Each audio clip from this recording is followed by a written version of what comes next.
Gopi. Si Sri Krishna at Srimati Radharani ay may paboritong gopi na si Lalita. Matapos si Radharani, si Lalita ang naging paboritong gopi ni Krishna.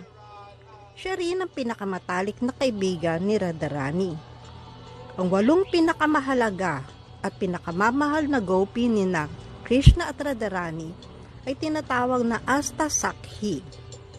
Ang iba pang mahahalagang gopi ay sina Vishakha, Kapaklata, Chitra, Tungavidya, Indulekha, Rangadevi at Sudevi ang bumubuo sa 8 sa mga pinakapaboritong gopi ni Krishna at Radharani.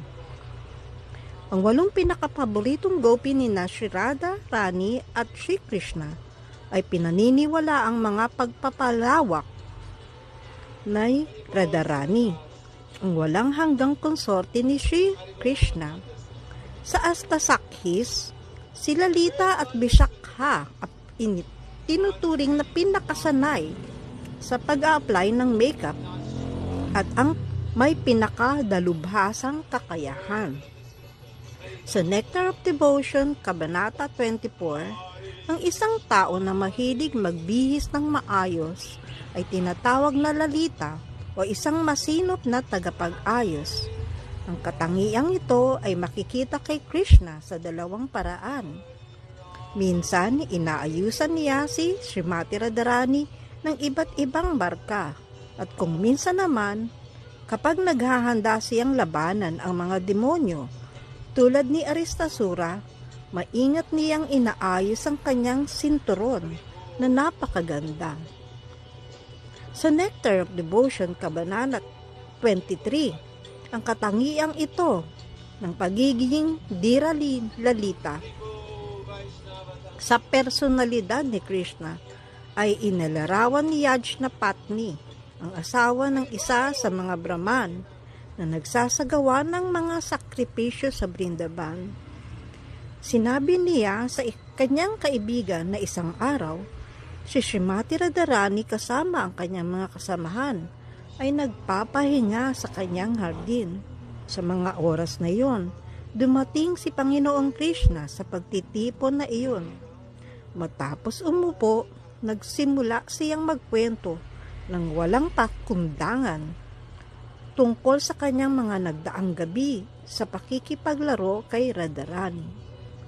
Sa Nectar of Devotion, Kabanata 27, tungkol sa mabigat na paghinga, sinasabing si Lalita, isa sa mga gopi ay tulad ng ibong Katyataki na umiinom lamang ng tubig sa direktang bumabagsak mula sa ulap ng ulan at hindi mula sa anumang ibang pinagmulan.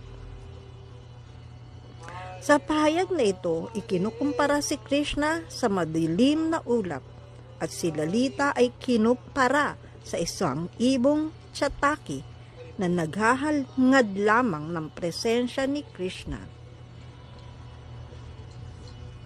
Sa Chaitanya Charitamrita, Adya Lila 1443, pinagsabihan ni Lalita si Krishna para sa kanyang pananatili sa Mathura. Sinabi niya, sa pamamagitan lamang ng pagsayaw sa bilog ng rasa dance, nahikayat mo ang pag-ibig ni Srimati Radharani. Bakit ka biglang umalis? Nakahikayat ka ng pag-ibig ni Srimati Radharani. Bakit ka ngayon na pinabaliwala ang aking mahal na kaibigan na si Radharani?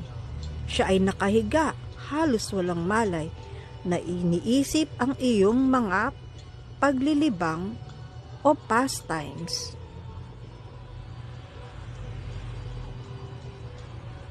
Sundan pa natin ang susunod na kabanata.